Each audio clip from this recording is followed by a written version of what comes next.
বাবারা বন্ধুরা, কোরআনে কারিমে একখানা সূরা আছে, যে সূরার নাম সূরা মাইদা।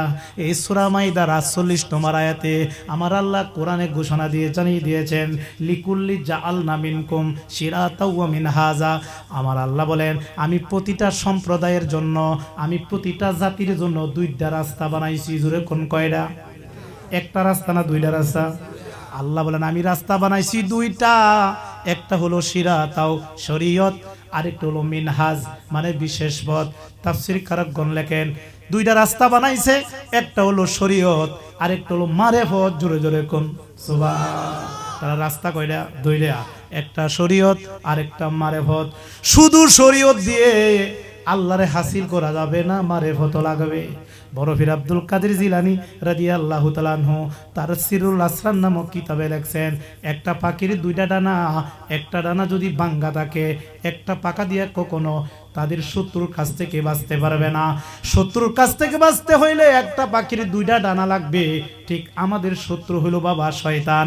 শয়তানের কাছ থেকে বাঁচতে হইলে দুই ধরনের জ্ঞান লাগবে, একটা হলো শরীয়ত, আরেকটা হলো মারেফত। জোরে জোরে কোন সুবহান। তাহলে শরীয়তের শিক্ষা স্কুল কলেজ মাদ্রাসায় পাওয়া যায়, কিন্তু মারেফতের শিক্ষা স্কুল কলেজ মাদ্রাসায় পাওয়া যায় না। এই মারেফতের শিক্ষা নিতে হইলে হক্কানি পীর মুর্শিদের কাছে মুরিদ হইয়া পীরের সামনে যখন বসবেন, তখন মারেফতের জ্ঞান দিবে। এই মারেফতের জ্ঞান নিয়ে যখন মারেফতের ইবাদত শুরু কইরা দিবেন, তখন আপনার কলবটা মদিনার আয়না হয়ে যাবে। কলব থেকে বাবা আবর্জনা দূর হয়ে যাবে। তখন এই কলবের মধ্যে আল্লাহর বাসস্থান হয়ে যাবে। ধরে কোন সুবহানাল্লাহ। তাহলে আমরা শরীয়ত মারফত উভয়টা আমাদের লাগবে কি লাগবে না? বাবারা বন্ধুরা, একজন আল্লাহর ওলি আছে যার নাম আপনারা সকলে শুনেছেন, যার নাম হলো হযরত হজ্জাতুল ইসলাম ইমাম গাজ্জালী রহমাতুল্লাহ আলাইহি, যিনি ইসলামের দার্শনিক বাবা। এই ইমাম গাজ্জালীরে সবাই মানে। ইমাম গাজ্জালী এত বড় আল্লাহর ওলি ছিলেন, যিনি কে বাবা হজ্জাতুল ইসলাম, ইসলামের দার্শনিক বলে বাবা মানুষ ঘোষণা দিয়েছেন। এই ইমাম গাজ্জালী রহমাতুল্লাহ আলাইহি দাকায়েলুল আকবার নামক কিতাবের ৭ পৃষ্ঠার মধ্যে লেখছে বাবা যে শরীয়ত এবং মারফত, শরীয়তের যেমন আমরা ইবাদত করি, মারেফতের ইবাদত আছে। এই মানব দেহের মধ্যে বাবা মারেফত আছে, মানব দেহের মধ্যে মারেফত আছে, নামাজের মধ্যে মারেফত আছে, রোজার মধ্যে মারেফত আছে, হজের মধ্যে মারেফত আছে, যাকাতের মধ্যে মারেফত আছে। জোরে জোরে কোন সুবহান। আজকে আমি দুইটা বিষয় ভাঙবো যে বাবা নামাজের মধ্যে মারেফত কি। নামাজের মধ্যে শরীয়ত হইল বাবা উঠা বসা করা, তাসবিহ তাহলিল করা, যেটা চোখে দেখা যায়, এটা হলো শরীয়ত। আর মারেফত কি? মারেফত মানে আধ্যাত্মিক বিষয় এখান থেকে খুঁজে বের করা। তাহলে মারেফত কি? ইমাম গাজ্জালী রহমাতুল্লাহ বলেছেন, তোমাদের নামাজ কবুল হবে না যতক্ষণ পর্যন্ত নামাজের সূরত না জানবে। নামাজ একটা সূরতে নামাজ পড়তে হবে, এই সূরতটা তোমার চোখের মধ্যে যতক্ষণ না বাসবে রে, ততক্ষণ পর্যন্ত নামাজে মেরাজ হইবে না। তাহলে নামাজের মধ্যে মারেফত আছে কি নাই? আজকে জেনে নিন বাবা, যখন নামাজের মধ্যে দাঁড়ায়া যাবেন বাবা, খাঁটি তরিকতের আলোচনা হচ্ছে, এটা তরিকত টিভিতে যাবে, তরিকতের আলোচনা হচ্ছে বাবা সরাসরি মাইক দিয়ে। আমি কিন্তু দলিল ছাড়া কথা বলি না, মাইক দিয়ে বলছি এই কারণে, কারণ আমার কথার পিছে দলিল রয়েছে। কি বলেন? সুন্নি আলেমরা, হক্কানি পীর মুর্শিদরা দলিল ছাড়া কথা বলে না। কি বলেন ঠিক না বেটে? আমাদের প্রতিটা কথার পিছে দলিল আছে কি নাই? তাহলে বাবা নামাজের সূরত আছে, আমাদের যেমন সূরত আছে নামাজেরও সূরত আছে বাবা। এই নামাজের সূরত যতক্ষণ পর্যন্ত চোখের মধ্যে না ভাসবে, এতক্ষণ পর্যন্ত নামাজের স্বাদ পাবেন না, নামাজে মেরাজ হবে না। তাহলে নামাজের সূরত হলো কি? ইমাম গাজ্জালী রহমাতুল্লাহ আলাইহি দাকায়েলুল আকবার নামক কিতাবের ৭ পৃষ্ঠার মধ্যে লেখেন, যখন আপনি দাঁড়ায়া যাবেন রে বাবা, তখন মনে করবেন আমি আলিফ হইয়া দাঁড়াইছি। সুবহানাল্লাহ। কি দাঁড়ানিটা কি? আলিফ। আলিফটা দেখতে কি লম্বা না? যদি করে আলিফ দেখতে কেমন? লম্বা। মনে করবেন আমি যখন দাঁড়াইলাম, আমি এখন আলিফ হয়ে দাঁড়াইলাম। সুবহানাল্লাহ বলতে জোরে আলিফ। এরপরে যখন রুকু দিবেন, রুকু মুহূর্তে বাবা হে মনে করবেন, হে হে কিন্তু এমন, এই যে হে। যখন রুকু দিবেন তখন হে মনে করবেন, বা হা হা বাহিয়ে কতই। আলিফ হা। আবার যখন সেজদাতে যাবেন তখন হবে বাবা মিম। আবার বসিয়া যখন আত্তাহিয়াতু পড়বেন তখন হবে দাল। তাহলে আলিফ হা মিম দাল, এটা হলো আহাম্মদ। তাহলে নামাজের একটা সূরত আছে, এই সূরত হলো আহাম্মদ সূরতে। আহাম্মদ কে? আহাম্মদ হলো আমার আপনার নবী কামলেওয়ালা। সুবহানাল্লাহ। তাহলে নামাজটা হবে আমার নবীর সূরতে। সুবহানাল্লাহ কইতে রে। আহাম্মদ শব্দের অর্থ হলো কি? অতি প্রশংসাকারী, চরম প্রশংসাকারী। আমার আল্লাহর প্রশংসার পর প্রশংসা যিনি করেছেন, সবচেয়ে বেশি যিনি প্রশংসা করেছেন আমার আল্লাহর, তিনি হলো আমার আপনার নবীজি। জোরে কোন সুবহানাল্লাহ। হ্যাঁ, এই জন্য আমার দয়াল নবীর নাম আহম্মদ, আমার দয়াল নবীর নাম কি? মুহাম্মদ। আমার আল্লাহর জাতি নাম হলো একটা, নবীজি জাতি নাম কয়টা? দুইটা। আল্লাহ জাতির নাম হলো আল্লাহ, আর নবীর জাতির নাম দুইটা, একটা হলো আহম্মদ আর একটা হলো মুহাম্মদ। জোরে জোরে কোন সুবহানাল্লাহ। মনে থাকবো তো? আল্লাহর জাতির নাম কয়টা আর নবীজি জাতির নাম কয়টা? একটা হলো আহম্মদ আর একটা হলো সুবহানাল্লাহ। পড়তে না জোরে? তাহলে এখন আহম্মদ সূরতে আমাদের নামাজ পড়তে হবে। এখন এই যে আহম্মদ সূরতে নামাজ পড়ছি, আহম্মদ সূরতটা কার? আহম্মদ কে? আমাদের নবীজি। আহম্মদ কার নাম? নবীজির নাম আহম্মদ। আসমানের মধ্যে আমার নবীর নাম ছিল আহম্মদ, জমিনের মধ্যে আমার নবীর নাম মুহাম্মদ। সুবহানাল্লাহ পড়তে না জোরে? তাহলে নামাজ পড়তে হবে কোন সূরতে? আহম্মদ সূরতে। আর এই আহম্মদ সূরত হলো আমার নবীজি, অর্থাৎ নবী সূরতে নামাজ পড়তে হবে। চিন্তা করছেন নি? নামাজের ভিতরে নবী সূরত ঢুকে দিছে।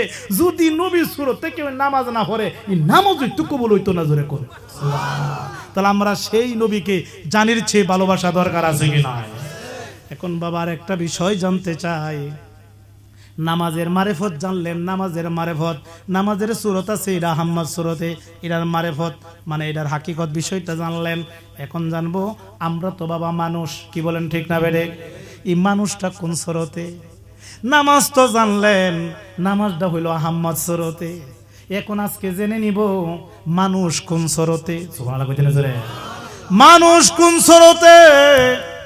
নামাজ হইল আহম্মদ সূরতে, আর মানুষ হইল মুহাম্মদ সূরতে। এটা আমি বলি না, রেজবিরা দলিল সারা কথা বলে না। কিতাবের নাম দাকায়েলুল আকবার, কিতাবটা লিখেছেন ইমাম গাজ্জালি রহমাতুল্লাহ আলাইহি। এই কিতাবের 7 পৃষ্ঠার মধ্যে বাবা এই কথাটা উল্লেখ আছে যে মানুষ হইল মুহাম্মদী সূরতে। ইনি লিখতেছেন যে বাবা এই যে মস্তকটা, মাথাটা, এটা হলো মিম। সুবহানাল্লাহ সুবহানাল্লাহ। এই গলা থেকে যে মাথাটা আছে, এই মাথাটা হলো মিম। সুবহানাল্লাহ কইতে না জোরে? এই জন্য এটা হলো আসল, মাথাটা হইলো আসল, মাথার মজকটা হইলো আসল। মজকের মধ্যে যদি কেউ আঘাত খায়, সাথে সাথে লোকটা মারা যায়। কথা ঠিক না বেড়ে? এই দুনিয়ার যত কথাবার্তা সব জমা থাকে মজকের মধ্যে। কথা ঠিক না বেড়ে? এটা হলো ব্যাং। মজক যদি খারাপ থাকে তারে পাগল বলে, পাগলের কোনো দাম নাই। তাহলে মজক আসল, এই মজকটা হয়েছে মিম অক্ষর দ্বারা, মিম। তাহলে এই উপর থেকে বলা যায় মিমটা, মজকটা হইল, মাথাটা হইল মিম। আর বাবা এই এরপরে হস্তদ্বয়, এই যে দুইটা হাত, এই দুইটা হাত হলো বাবা হা, এই যে হা, হার মতো। তাহলে দুইটা হাত হলো হা। এবং এই যে পেটটা দেখছেন উদর, উদর, উদর বা পেট, এই পেটটা হইল মিম। সুবহানাল্লাহ বলুন। একটা মিম এখানে আর একটা মিম এখানে। একটা মিম হলো মজকে মিম, এই যে দুইটা হাত হলো হা, এই পেটটা হইলো উদর বা পেট হলো মিম। তাহলে মিম হা মিম। আর বাবা দুটা পা হলো দাল। জোরে জোরে কোন সুবহানাল্লাহ। মিম হা মিম দাল, এটা হলো মুহাম্মদ। তাহলে বাবা নামাজ হলো আহম্মদ সূরতে পড়তে হবে, আর মানব সূরতটা হইলো মুহাম্মদী সূরতে। সুবহানাল্লাহ। তাহলে কি আমাদের মধ্যে আমার দয়াল নবী আছে কি নাই? নামাজের ভিতর নবী, আপনার আমার চেহারার মধ্যে নবী। এই কারণে একটা মারেফতি কইয়া যায় একটা কথা, এই জন্য বাবা এই সূরতটা, মানবীয় সূরতটা দুজকে যাবে না। সুবহানাল্লাহ। মুহাম্মদী সূরত তো এই জন্য মানুষের আকারে মানুষের সুরতে কেউ দুচোখে যাবে না, জাহান্নামে যাবে না। যে লোকগুলা জাহান্নামে যাবে এটা মানুষ থাকবে না, কুকুর, বিড়াল, শ্রীগাল, অন্যান্য পশু জানোয়ারের সুরত দইয়া এই দুচোখের মধ্যে যাবে। কিন্তু এই মুহাম্মদী সুরত, মানুষের সুরত কোনোদিন জাহান্নামে যাবে না। জোরে কোন, কারণ আমাদের নবী আমাদের মধ্যে রয়েছেন, এই জন্য এই সুরতটার এত বড় দামি। সুবহানাল্লাহ বলতেন না জোরে? তাহলে আমরা সেই মানুষ হিসাবে আল্লাহ পাক আমাদেরকে সৃষ্টি করায় আমরা সবাই খুশি না বেজা? চিৎকার দিয়ে বলি আলহামদুলিল্লাহ। নবী তুমি আমার হয়ে যাও, বলো নবী তুমি আমার হয়ে, আহো তুমি আমার আমি তোমার, তুমি আমার আমি তোমার, একবার কথা দাও, নবী তুমি আমার হয়ে যাও, বলো নবী তুমি, বলো নবী তুমি আমার হয়ে যাও, তুমি আমার আমি তোমার, তুমি আমার আমি তোমার, একবার কথা দাও, নবী তুমি আমার হয়ে, বলো নবী তুমি। আমি তোমায় ভালোবাসি হৃদয়ের টানে, মন বসে না কোনো কাজে তোমায় বিহনে, আমি তোমায় ভালোবাসি হৃদয়ের টানে, মন বসে না কোনো কাজে তোমায় বিহনে, গুনাহগার উম্মত ডাকে একবার ফিরে চাও, গুনাহগার উম্মত ডাকে একবার ফিরে চাও, নবী তুমি আমার হয়ে, বলন নবী তুমি, ওই তুমি আমার আমি তোমার, তুমি আমার আমি তোমার, একবার কথা দাও, নবী তুমি আমার হয়ে, বলন নবী তুমি। চিৎকার দিয়ে বলুন মারহাবা। আর জোরে বলি ইয়া রাসূলুল্লাহ, চিৎকার দিয়ে বলি ইয়া ওলি আল্লাহ। তাহলে বাবা আজকে যে আলোচনা হচ্ছে এটা খুব গভীর তত্ত্বভিত্তিক আলোচনা। আজকে আমরা যে নামাজ আদায় করি, নামাজের মধ্যে মন থাকে না কেন জানেন? আল্লাহর প্রতি মহব্বত সৃষ্টি হয়েছে না, মানুষের হৃদয়ের মধ্যে আল্লাহর মহব্বত জাগরিত হয় নাই, এই কারণে নামাজের মধ্যে মন থাকে না। যার সাথে মহব্বত হয়েছে ওই দিকে চলে যায়, বন্ধুর দ্বারা জাগা, বান্ধবীর দ্বারা জাগা, বাজারে জাগা, দুনিয়ার দিকে মন চলে যায়। কারণ কি? কারণ কি? মহব্বতটা আল্লাহর সাথে পয়দা হয় নাই। এখন মহব্বতটা আল্লাহর সাথে পয়দা করার পর, আল্লাহর সাথে প্রেম মহব্বত পয়দা করে যখন নামাজে দাঁড়াবে, তখনই এই নামাজে হুজুরি কলবে নামাজ হবে, এই নামাজে মেরাজ হবে। সুবহানাল্লাহ। এখন বাবা প্রশ্ন আসতে পারে যে হুজুর, বাবাজি হুজুরি কলব কারে কয়? হুজুরি কলবের সহজে ব্যাখ্যা হইল, যেই কলবে আল্লাহ হাজির থাকে রে বাবা, যাদের কলবে আল্লাহ হাজির থাকে উনি হল, এটাই হলো হুজুরি কলব। যেই কলবে ইশক বা প্রেম বিদ্যমান রয়েছে, যেই কলবের মধ্যে ইশক বা প্রেম বিরাজমান, সেই কলবটাই হলো হুজুরি কলব। যেই কলবের মধ্যে আন্তরিক নিষ্ঠা বিদ্যমান, অর্থাৎ দুনিয়া মুক্ত হইয়া যে কলবটা নামাজে দাঁড়াবে, সেই কলবটাই হলো হুজুরি কলব। জোরে জোরে কোন সুবহান। বুঝছেন তো? এই কলব থেকে দুনিয়ার সব খেয়াল দূর করিয়া এই কলবের মধ্যে আল্লাহর ইশক বা প্রেম বিদ্যমান করিয়া ধারণ করিয়া যদি নামাজে দাঁড়ান, এক ওয়াক্ত নামাজ যদি এইভাবে পড়েন, এই এক ওয়াক্ত নামাজ যদি এক পাল্লাই তোলা হয়, আর এই প্রেম সারা জীবন নামাজ পড়ছেন, এটা যদি এক পাল্লাই তোলা হয়, তাহলে এই যে প্রেম বা ইশক নিয়ে যে আল্লাহর মহব্বত, প্রেম মহব্বত, ভালোবাসা নিয়ে যে নামাজটা পড়ছেন, এই এক ওয়াক্ত নামাজটাই সারা জীবনে নামাজ এসে বাড়ি হবে। জোরে করে সুবহানাল্লাহ। তাহলে আমরা কি বাবা আমাদের হৃদয়ের মধ্যে কি মহব্বত পয়দা করা দরকার আছে কি নাই? এখন একটা কথা জানাবো, এই এখন মারেফতের কথা আসতেছে। এখন আমরা কি বাবা আল্লাহরে দেখছি? বলেন আল্লাহর আমরা দেখছি? তাহলে আল্লাহর মহব্বত আমরা কিভাবে ধারণ করব? বলেন, আমরা তো আল্লাহরে দেখি নাই, আল্লাহর সূরতও কল্পনা করতে পারি না আল্লাহ কেমন। যদি আল্লাহর একটা আকার থাকতো তাহলে আল্লাহরে আমরা কলবের মধ্যে বসাইতাম, যে আল্লাহ দেখতে এতটুকু লম্বা, এতটুকু দৈর্ঘ্য, এতটুকু প্রস্থ। হ্যাঁ, যেহেতু আল্লাহরে দেখি নাই, কেউ দেখছে। আবার আল্লাহ কোরআনে এই কথা বলছে, লাইসা কামিসলু শাইউন। আল্লাহ কোরআনে বলেন আমার কোনো আকারই নাই।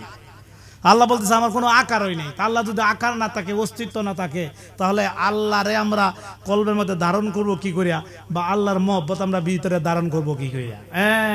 এটার ব্যাখ্যা আল্লাহ কোরআনে কইছে যে আমারে তোমরা ধারণ করতে পারবে না, আমার সুরত নাই, আমার সাথে প্রেম করণ লাগতো না।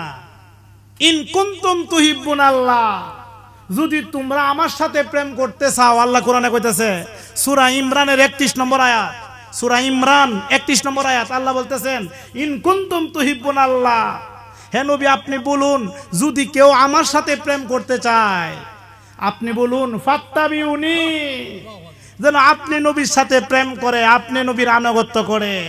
আপনি নবীর প্রেম করলেই ইউহিব্বুকুমুল্লাহ, আমি আল্লাহ তাকে ভালোবেসে ফেলবো। সুবহানাল্লাহ, বুঝছেন তো? অর্থাৎ নবীর প্রেমই হলো আল্লাহর প্রেম।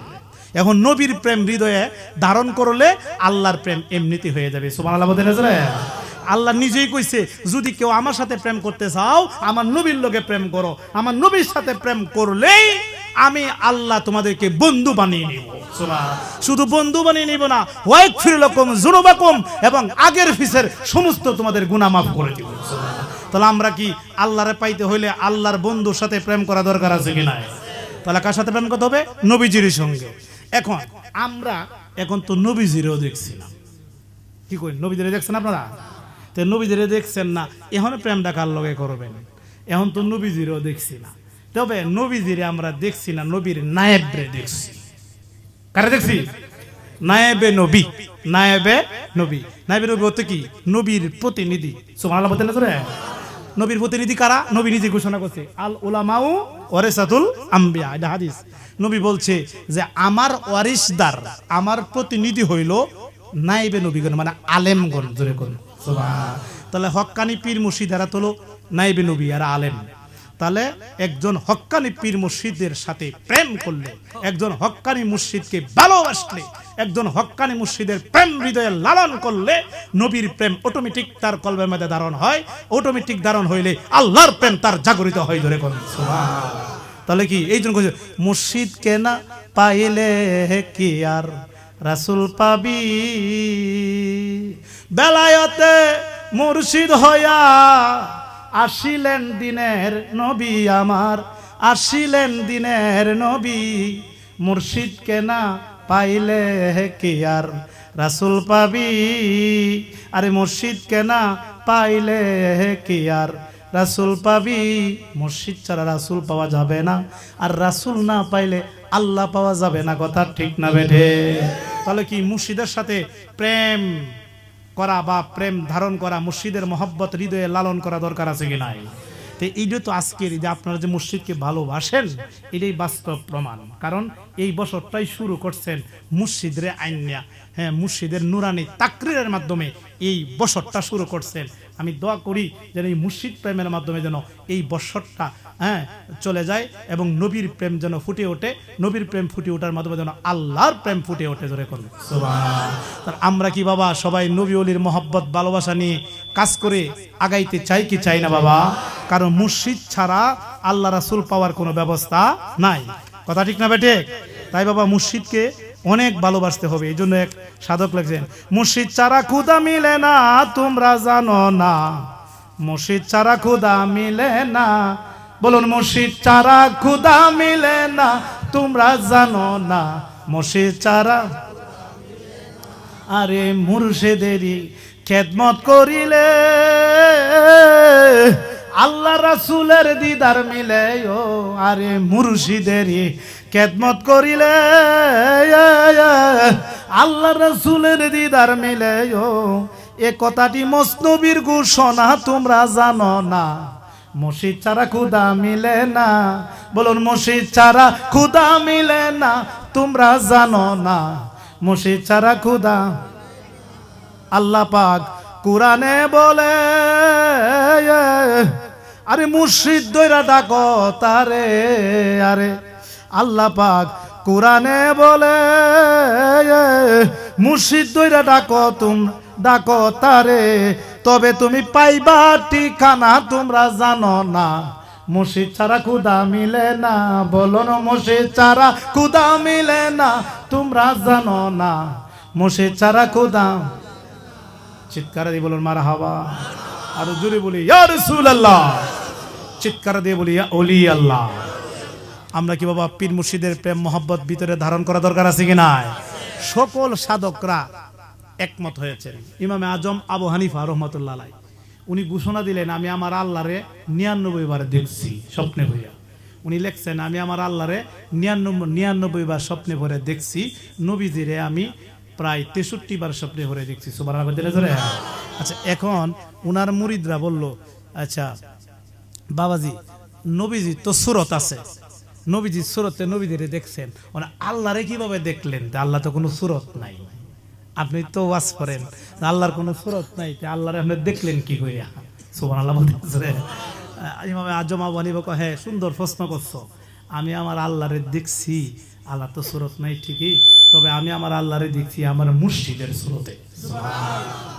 এখন বাবা একটা কথা হলো, যেখানে আমরা জানি উসিলা ছাড়া, মাধ্যম ছাড়া, মুর্শিদ ছাড়া আল্লাহ রাসূল পাওয়ার কোনো ব্যবস্থা নাই। এই ইমামে আজম কি লিখছে জানেন? ইমামে আজম কে জানেন?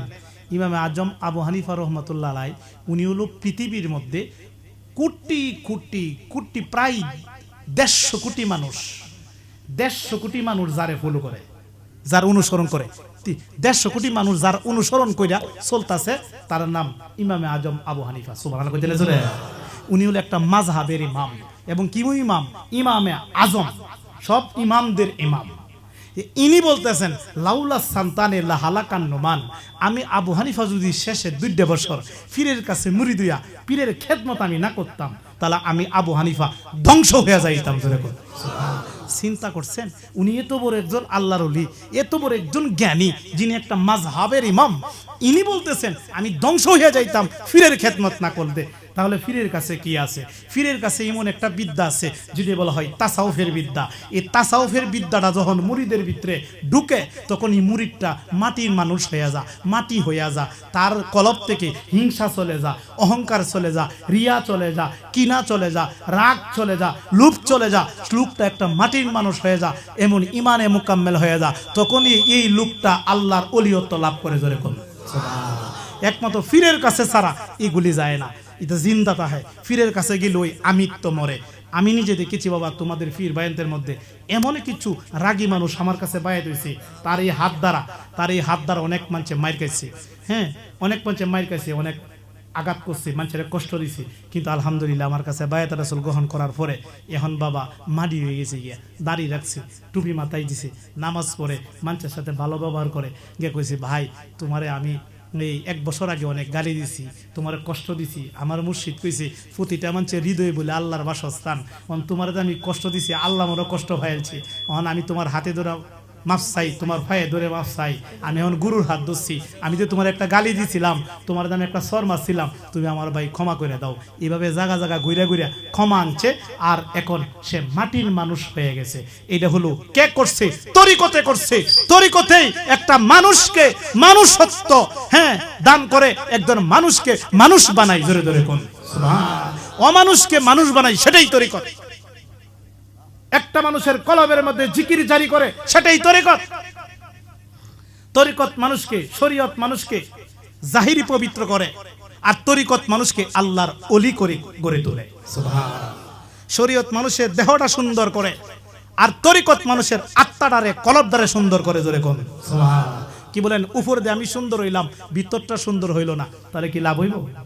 তাহলে তরিকত মানুষের অন্তর সুন্দর করে, কলব সুন্দর করে, সুন্দর করলে এই সুন্দর আল্লাহর বাসস্থান হয়। কাজেই আমরা যারা গুরু ধরেছি বাবা, আমরা পরিবর্তন হইতে হবে। আমরা মিথ্যা কথা বলা যাবে না, মানুষকে আঘাত দেওয়া যাবে না, মানুষকে কষ্ট দেওয়া যাবে না, মানুষকে ভালোবাসতে হবে। কারণ মানুষের মুখে যদি হাসি ফোটাইতে পারেন, তা আমার আল্লাহ খুশি হয়ে যাবে। আর মানুষ যদি আপনার জন্য দীর্ঘ নিঃশ্বাস ফেলে, যদি আপনি একটা মানুষকে কষ্ট দেন, মানুষের টাকা মেরে দেন, বান্দার হক মেরে দেন, এই বান্দা যদি চোখ দিয়ে পানি ফেলে, আপনার জন্য দীর্ঘ নিঃশ্বাস ফেলাই, আপনার জন্য বদদোয়া দেয়, আপনার জন্য দীর্ঘ আর্তনাদ আল্লাহর কাছে প্রকাশ করে, আপনি যতই বন্দী করেন, পরকালে কোনো মুক্তির ব্যবস্থা নাই। উপায় নাই বাবা। কি লাভ হইব? মানুষের মনে কষ্ট দিয়ে আঘাত দিয়া, মানুষের চোখ দিয়ে পানি আনায়া, শেষ যাতে যদি সুবহানাল্লাহ বেল আলা কই, লাভ হইব কি? মানুষের কষ্ট দিয়া লাভ হবে না। এই জন্য আমরা গুরুদরা, আমরা পরিবর্তন হইতে হবে। এই পরিবর্তনের নামই ফকিরি। আর পরিবর্তন হইলেই এই এতগুলা আমার ছেলেদের মধ্যে দেখবেন কয়েকজন আল্লাহর ওলিয়ত্ব লাভ করে ফেলবে। যেরকম তাহলে আমরা কি সবাই আগাইতে চাই কি চায় না? কে কে চায় হাত তুলে দেখায় বাবা, দেখি দেখি। নারায়ে তাকবীর, নারায়ে রিসালাহ, আহলে সুন্নাত ওয়াল জামাত, রেজবিয়া দরবার শরীফ জিন্দাবাদ, রেজবিয়া দরবার শরীফ, রেজবিয়া সুহিবাদী কাফেলা বাংলাদেশ জিন্দাবাদ। সবাইকে মারহাবা। এই যে বাবা, আপনারা যে আজকে অত্যন্ত আমি খুশি হয়েছি। আমি আপনারা দোয়া করবেন, আমার রুহানি সন্তানরা যারা আছেন, আমার মেয়েরাও যারা আছেন, সবাই বলছি আমি ইন্ডিয়াতে চলে যাব তরিকত প্রচারে। ইন্ডিয়াতে আপনারা জানেন, আপনারা অনেক পীর ভাই পীর বোন আছে ইন্ডিয়াতে অনেক লোক আছে আমার। তো আমি ইন্ডিয়াতে মাত্র 11 দিন সময় নিয়ে যাচ্ছি। এরা খুব গুসা হইতাছে, তোমার পীর ভাই এনতে কান্নাকাটি শুরু করে দিয়েছে। 11 দিন কিচ্ছু হইতো না, কিচ্ছু হইতো না। আমি কি আর ব্যাক কি এতদিনের জন্য যাওয়া সম্ভব নাকি? এখন ওয়াদের সিজন, হেরা কথা আরও সময় নিয়ে যাইতাম। আমি এতদিনে 11 দিনে থাকবো। 11 দিনের মধ্যে বিভিন্ন জায়গায় সেটিং করে প্রোগ্রাম দেওয়া হয়েছে। হেরা কথা আছে 1 মাসের জন্য। আমি করে 1 মাসে এখন যাওয়া যাবে না, এখন মাহফিলের সিজন। আমি যদি মাহফিল না করি, আমি মাদ্রাসা চালাই কি করে বাবা? আমার মাদ্রাসার মধ্যে প্রতি মাসে 1 লাখ টাকা খরচ হয়। যদি আমি ওয়াজ মাহফিল না করি, আমি মাদ্রাসা চালাই কি করে? তাহলে ওয়াজ মাহফিল করলে আমি যে হাদিয়াটুকু পাই, সে হাদিয়াটুকু আমি কিছু খাই, আর এই মাদ্রাসায় আমি খরচ করি। কারণ আমরা তো জানোই, আমরা এই যে কালেকশন বাসা করি না, একমাত্র তোমরা রুহানি সন্তান যারা আছো, তোমরাই আমার একটু সহযোগিতা করো। তোমরাতে আমি সহযোগিতা নেই। আর আমি বাহিরে কোনো কালেকশন করি না। আমার মাদ্রাসার কোনো রিসিভ বইয়ে নাই, কোনো কালেকশন নাই আল্লাহর মতে। কারণ কালেকশন করা এইটা খুব নিম্নমানের কাজ। কারণ আমরা যদি খুলুসিয়াতে কাজ করি, আমরা যদি মনটা সুন্দর নিয়ে কাজ করি, এখলাসে কাজ করি, আল্লাহ রাসূল আমাদেরকে সাহায্য করবেন। কথা ঠিক না বেটে? হ্যাঁ বাবা, তোমরা তো আমার দরবার শরীফে 2-3 বছর যাচ্ছ, কি আস্তে আস্তে কি দরবার পরিবর্তন হচ্ছে না বাবা? দরবার কি পরিবর্তন হইতেছে? তাহলে এখন বলো, খুলুসিয়াতে কাজ করতেছি, এই যে তার একটা মসজিদ করছি, 25 লক্ষ টাকা গেছে। রেজবিয়া মসজিদ এখন বিভিন্ন জায়গা থেকে মসজিদ দেখতেছে। তোমরা জেনে খুশি হবে, আমরা মেহরাব ছাড়া মসজিদ করেছি, অর্থাৎ সুন্নতি মসজিদ, যেটা মসজিদ নববী। হ্যাঁ, মসজিদ নববী সিস্টেম মসজিদ করেছি। হ্যাঁ, এই মসজিদে দেখে দেখে আমাদের এলাকাতে এখন আরো প্রায় 12টি মসজিদ মেহরাব ছাড়া হয়েছে। সবাইকে আলহামদুলিল্লাহ। এখন যতগুলা মসজিদ হচ্ছে সব মেহরাব ছাড়া। এখন মেহরাব আমরা কেন দিলাম না? এখন অনেকের প্রশ্ন যে বাবা মেহরাব দিল না কেন? মেহরাব জিনিসটা, মেহরাব হলো 2 প্রকার, একটা মেহরাবে সুরি, একটা মেহরাবে হাকিকি। আমরা গ্রামে গঞ্জে যে মসজিদের মধ্যে যে মেহরাবটা মসজিদ থেকে আরো একটা রুমের মতো বানাই, এটা বলা হয় মেহরাবে সুরি। এটা কিন্তু জায়েজ না এই মেহরাবে সুরি দেওয়া। কেন? এটা এই মেহরাবে সুরি অর্থ হইল অস্ত্রগার, মানে অস্ত্র রাখার স্থান। মেহরাব শব্দের বাংলায়, মেহরাব আরবি শব্দ, সৌদি আরবের মেহরাব বলতে কি বুঝে? মানে অস্ত্রগার। মানে রাসূল পাক সাল্লাল্লাহু আলাইহি ওয়াসাল্লামের যুগে ওরা করছে কি, মসজিদের মধ্যে একটা রুমের মতো বানাইছে পিছন দিয়ে। তো রুমের মধ্যে এরা এই তলোয়ার রাখতো, যেমন যুদ্ধের হিসেবে যুদ্ধ হইতো বেশি, যুদ্ধের তলোয়ার, ডাল, হ্যাঁ, এগুলি যুদ্ধের সরঞ্জাম সামনে রাখিয়া নামাজে দাঁড়াইতো। ইমন আছে নামাজ তো ওই যুদ্ধের জন্য রেডি হইতেন। রেডি হও, প্রস্তুত হও। তো নামাজ বাদ দিয়া যা তলোয়ার নিয়ে সরছে যুদ্ধের ময়দানে। তখন এই যুদ্ধের যে অস্ত্রগুলো আছে, এটার রাখার স্থানকে আরবিতে মেহরাব বলে। মেহরাব এটার ভিতরে কিন্তু নামাজ হয় না। হানাফি, শাফি, মালিকি, হাম্বলি 4 ইমাম একমত, এটার ভিতরে নামাজ হবে না। কেন হবে না? এটা তো মসজিদ না, এটা মসজিদের বাহির অংশ, এটা আলাদা একটা রুম। এটা হলো অস্ত্রগার, অস্ত্র রাখার স্থান। দেখেন যে ইমাম সাহেব নামাজ পড়লো, দেখেন যে মুসিবিতে দাঁড়া, সেজদা এর ভিতরে কিন্তু দাঁড়া কিন্তু মুসিবিতে, কারণ এর ভিতরে কিন্তু নামাজ হবে না, কারণ এটা মসজিদের বাহির অংশ। মসজিদ থাকতে হবে সুজা। এখন আসেন, আমার দয়াল নবী নিজ হাত মোবারক একটা মসজিদ বানাইছে। আমার দয়াল নবী নিজ হাত মোবারক মসজিদ বানাইছে। এই মসজিদের নাম মসজিদে নববী। যারা হজ করছেন আপনারা মদিনাতে গিয়ে দেখবেন, নবীজি নিজ হাত মোবারকে যে মসজিদটা বানাইছে, নবীজির হাত মোবারকে যে মসজিদটা বানাইছে, যেই মসজিদের মধ্যে 1 রাকাত নামাজ পড়লে 50,000 রাকাতের সওয়াব পাওয়া যায়। এটা বলা হয় মসজিদে নববী, মানে নবীর মসজিদ। এই মসজিদে কিন্তু মেহরাব নাই, মেহরাব নাই। এখন নবীর মসজিদে মেহরাব নাই, কারণ এই আগের যে মসজিদগুলো ছিল এটার মধ্যে মেহরাব দিত, কারণ যুদ্ধ চলতো, এই যুদ্ধের এই অস্ত্র যন্ত্রপাতি রাখতো। যখন যুদ্ধ চলে গেছে আর মেহরাবের দরকার হয় না, যদি এর ভিতরে নামাজও হয় না। এই জন্য আল্লামা রিজভী বলছে যে যেহেতু এটা মসজিদের বাহির অংশ, এটা মসজিদ না, সুতরাং এটা দেওয়ার কোনো দরকার নাই। আর ভিতরে শুধু একটা মেহরাবের চিহ্ন থাকবে। এই যে মসজিদে নববীর মধ্যে শুধু 2টা মিম্বার আছে, 2টা মিম্বার। একটা মিম্বার মধ্যে নবীজি খুতবা দিতেন, আর একটা মিম্বার আরেক সাইডে আছে। মিম্বার বুঝিনি, এই যে কাঠের যে থাক থাকে এই মিম্বার, 2টা মিম্বার আছে মসজিদ নববীর মধ্যে। একটা মিম্বারের মধ্যে আমার দয়াল নবী খুতবা দিতেন, আর একটা মিম্বারের মধ্যে এই যে আমার দয়াল নবীর শানে সাহাবা ইকরাম নাতে রাসূল পাঠ করতেন। সুবহানাল্লাহ কথা না জোরে? ইসলামী গান গাইতেন, ইসলামী গান, নাতে রাসূল নবীর শানে গান গাইতেন, যুদ্ধের কথা গান গাইতেন। তাহলে এখন আমার হযরত কাব রাদিয়াল্লাহু তাআলা বেশি গান গাইতেন, মানে নবীর শানে সামা, নবীর শানে নাত গাইতেন এই মিম্বারের মধ্যে বসে বসে। এই জন্য মিম্বার হলো 2টা। এখন যেটা বলছি যে মেহরাবের ভিতরে যেহেতু নামাজ হয় না, তাহলে এটা কিনে দরকার নাই, এর ভিতরে নামাজ হবে না, এটা সকল ইমাম একমত। মেহরাব অতলে কি অস্ত্রগার, এই কারণে বাজার আমরা মেহরাব দেই না, এটা সুন্নতি মসজিদ। এবং আমরা চলবো নবীজির মসজিদের সাথে, আমরা মিল থাকতে হবে। কি বলেন? আমরা কি দয়াল নবীরে ভালোবাসি কি বাসি না? তো নবীজি বা মসজিদ করছি, এই আমরা করতে। আর মেহরাব না দিলে মসজিদ হবে না, এই ধরনের ফতোয়া নীল আকাশের নিচে কোনো মূল্যায়ন নাই দিত। আপনারা কি জানেন? আহলে হাদিস সালাফিরা এটা এরা আমরা মানি না, এরাও মসজিদে বদলে মেহরাব দেয় না। এরা জুমা সানিয়া জান দরজায় দেয়, এরাও হনে মানতেছে। এরাও অধিকাংশ মসজিদে মেহরাব নাই। নতুন গুলা মসজিদ যারা আহলে হাদিসে করতেছে মেহরাব দেয় না। এবং কমিরারও অনেক মসজিদের মধ্যে মেহরাব দিচ্ছে না। কাঁকড়ার মসজিদে মেহরাব নাই, অনেক মসজিদে মেহরাব নাই। তো যাক, এখন কথা হলো এই মেহরাব আমরা দিছি না এই কারণে যেহেতু মসজিদ নববীর মেহরাব নাই, এবং মেহরাব যেহেতু অস্ত্রকার, এখন যেহেতু বর্তমানে যুদ্ধ নাই, সুতরাং এই অস্ত্রকারের কোনো দরকার হয় না। আর এটার ভিতরে নামাজও হয় না, আমাদের মাযহাবে নিষেধ, সুতরাং এটা দেওয়ার কোনো দরকার না, আমরা সোজা করে দিচ্ছি, এই জন্য কোনো অসুবিধা নেই। আচ্ছা, আর কি প্রশ্ন হয়েছে? যারা নবীকে নূর মানে না, মিলাদ ক্যাম্প করে না, তাদের পিছনে নামাজ না, অবশ্যই না। কারণ আমরা যারা গুরু ধরছি, আমরা যারা পীরের কাছে মুরিদ হইছি, আমাদের ইমান আর যারা গুরু ধরছে না এদের ইমান কি এক? হ্যাঁ, আমরা দয়াল নবীর কি মাটির নবী মনে করি না নূরের নবী? দয়াল নবীর কি আমরা হাজির নাজির মানে কি মানি না? দয়াল নবী গায়েব জানেন, এই বিশ্বাস আমাদের আছে কি নাই? আমরা কি মিলাদ ক্যাম্প বৈশা করি না দাঁড়ায়া? আমরা কি ঈদ মিলাদুন নবী করে কি করি না? আমরা কি দয়াল নবীর রাউফুর রাহিম মানে কি মানি না? আমরা দয়াল নবীকে রাহমাতুল লিল আলামিন মানে কি মানি না? আমাদের দয়াল নবী হায়াতুন নবী, জিন্দা নবী মানে কি মানি না? কিন্তু এটা একটু এরা মানে না। আমরা যদি মানি, ওরা একটাও মানে না।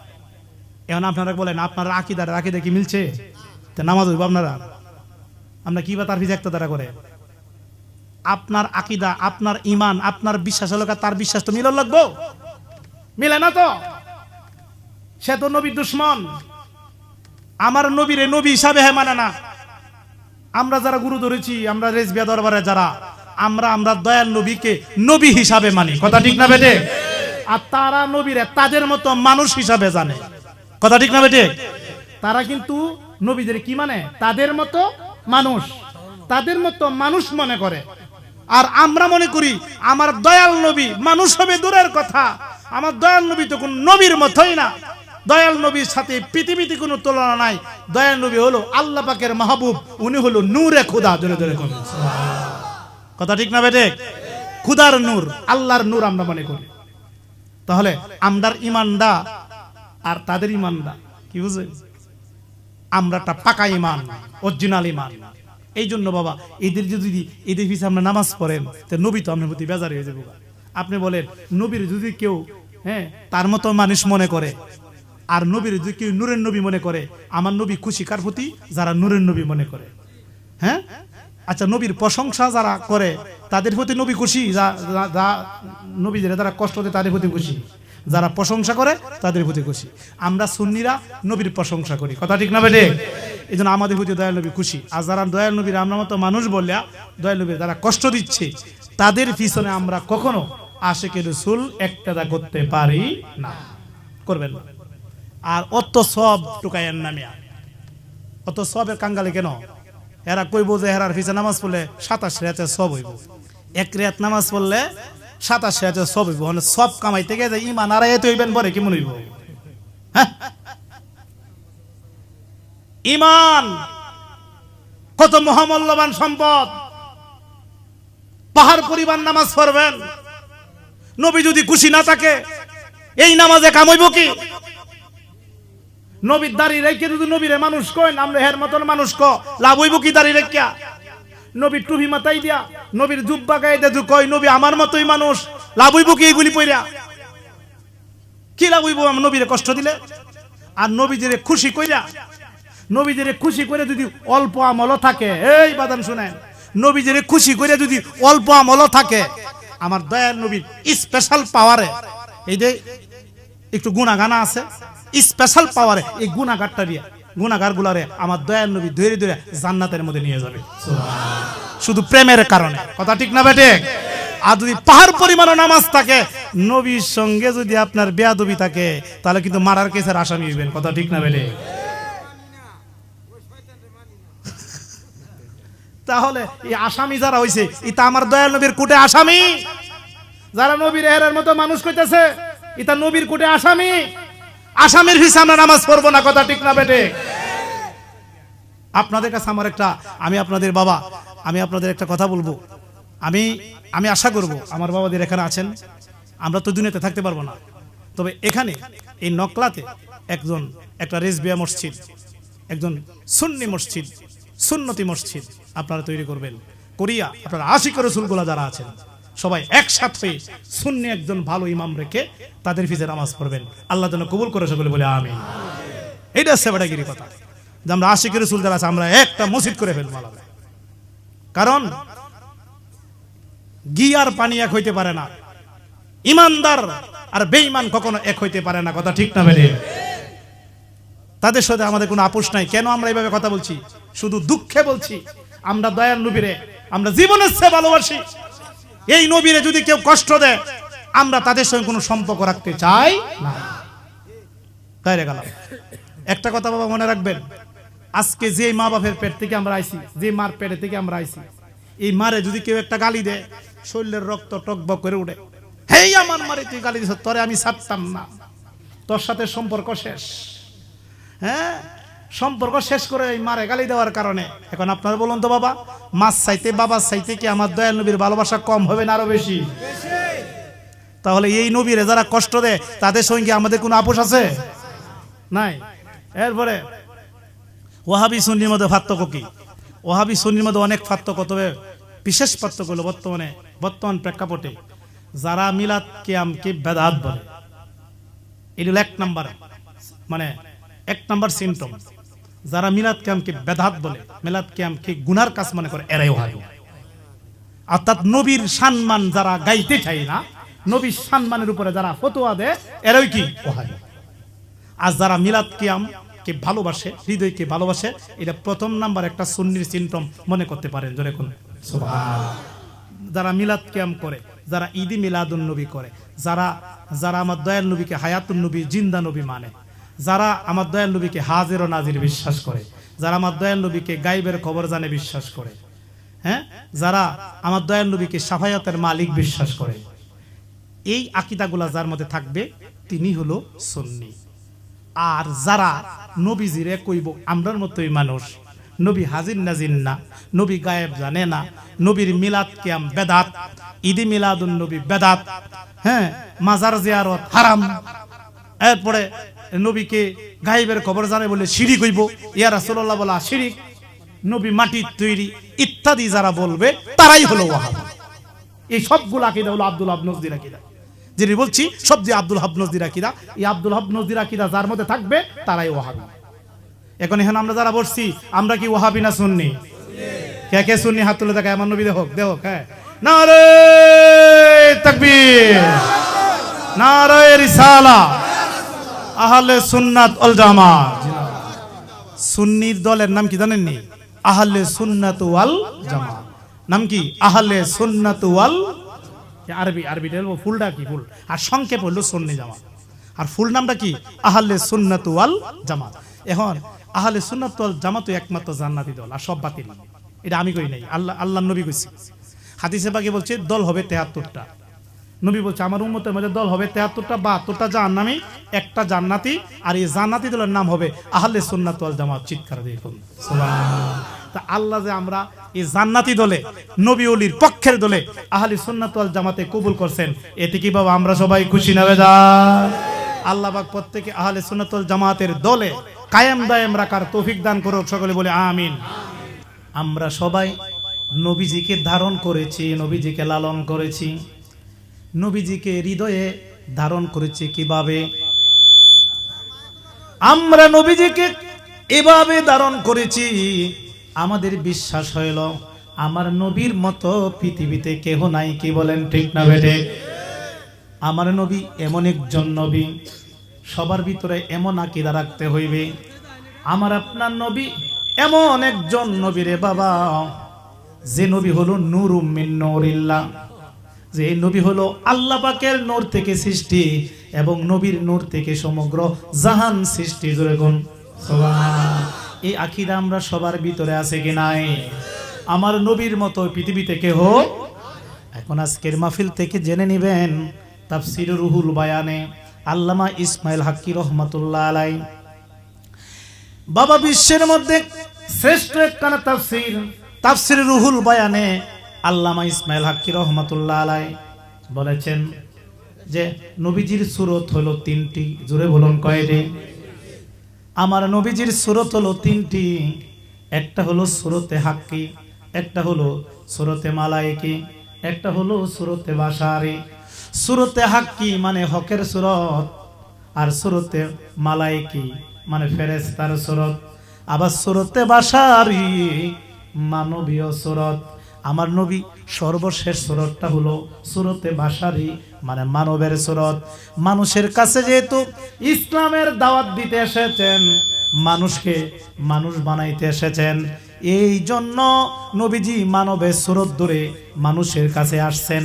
কিন্তু নবী যদি জিনের সূরত ধরে আসতো তাহলে নবীর কাছে মানুষ আসতো না।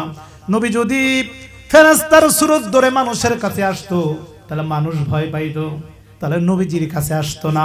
এই জন্য সর্বশেষে আমার আপনার নবীজি মানবীয় সূরত ধরে মানুষের কাছে আসছেন।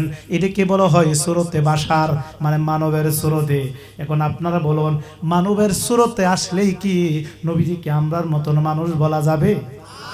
আমার নবী তো সূরতে হাক্কিও ছিল, হকের সূরত। হকের সূরতে ছিল, নবীকে হক বলা যাবে না। নবী আল্লাহর হকের সূরতে ছিল, হক বলা যাবে না। নবী ফেরেশতার সূরতে ছিল, ফেরেশতাও বলা যাবে না। আমার নবী সর্বশেষে মানবীয় সূরতে মানুষের কাছে আসছেন, এই জন্য নবীকে মানুষ বলা যাবে না, নবীকে আমরার মতো মানুষ বলা যাবে না। নবীকে বিশ্বাস করতে হইবে আমার দয়াল নবী হাকিকতে হলো নূর। সুবহান। উনি নূরে খুদা, উনি হলো খুদার নূর। চিৎকার দিয়ে কোন সুবহান। হাকিকতে হাকি মালাকুতে মালায়েকি, হাকিকতে হাকি মালাকুতে মালায়েকি। অবশেষে সূরতে বাশারি, অবশেষে সূরতে বাশারি কেউ চিনল আবার কেউ চিনল না। চিননিরে মন তিনি কুঞ্জনা, চিননিরে মন তিনি কুঞ্জনা। যেজন উম্মতি উম্মতি বলে সারা জীবন করিলেন কান্না, চিননিরে মন তিনি কুঞ্জনা। আরশতে আসলেন যিনি সাফায়তের মালিক তিনি, আরশতে আসলেন যিনি সাফায়তের মালিক তিনি। ছায়াবিহীন কায়াকানি, ছায়াবিহীন কায়াকানি, নূরের পুতুল নাই তুলনা, হারে নূরের পুতুল নাই তুলনা। চিননিরে মন তিনি কুঞ্জনা।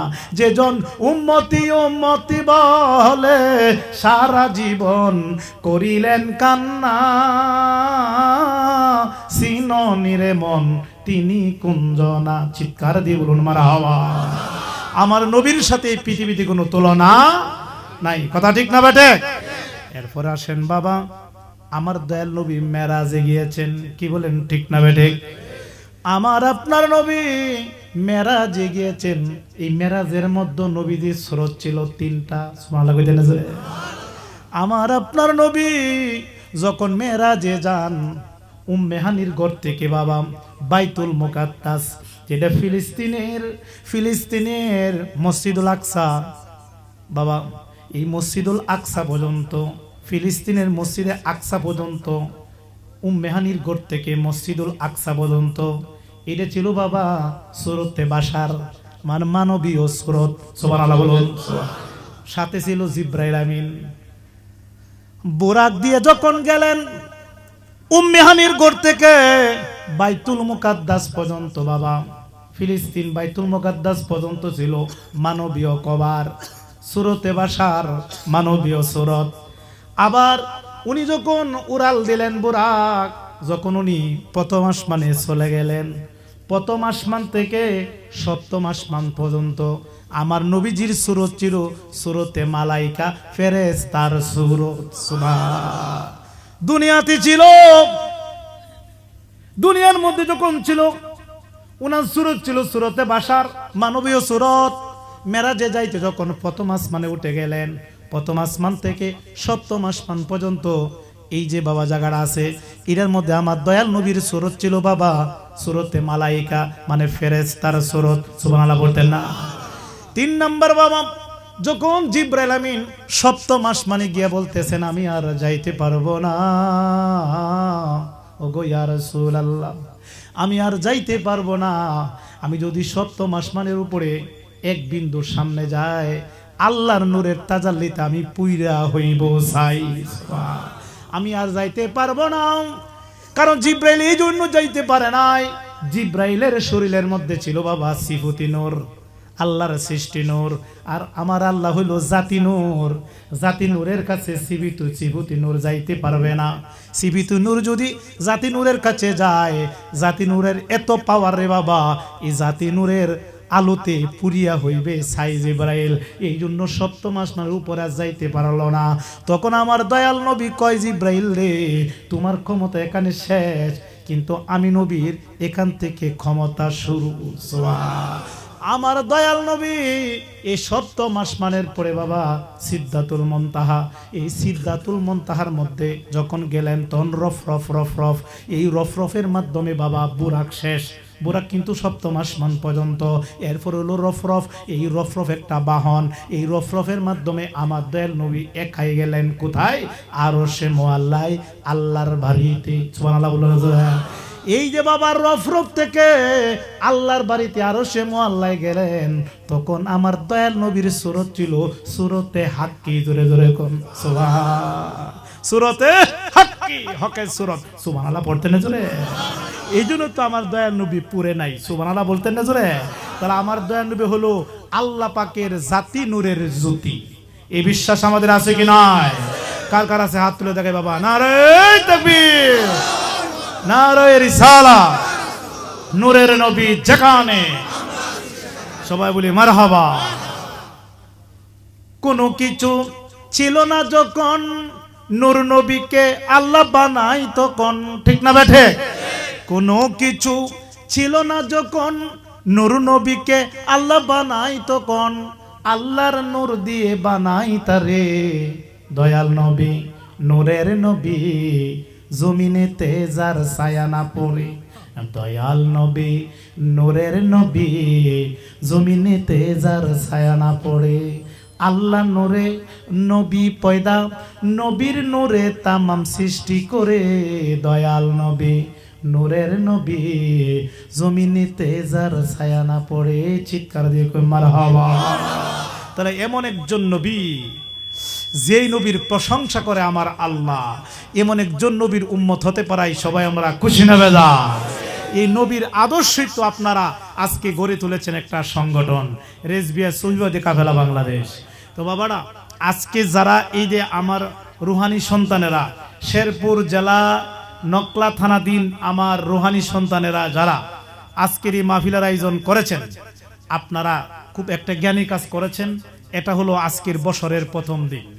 প্রথম দিনটা আপনারা শুরু করেছেন আপনাদের মুর্শিদ কেবলাকে সামনে এনে মুর্শিদ কেবলার নুরানি তাকরির, নুরানি বয়ানের মাধ্যমে, নুরানি তালিমের মাধ্যমে আপনাদের বছরটা শুরু করেছেন।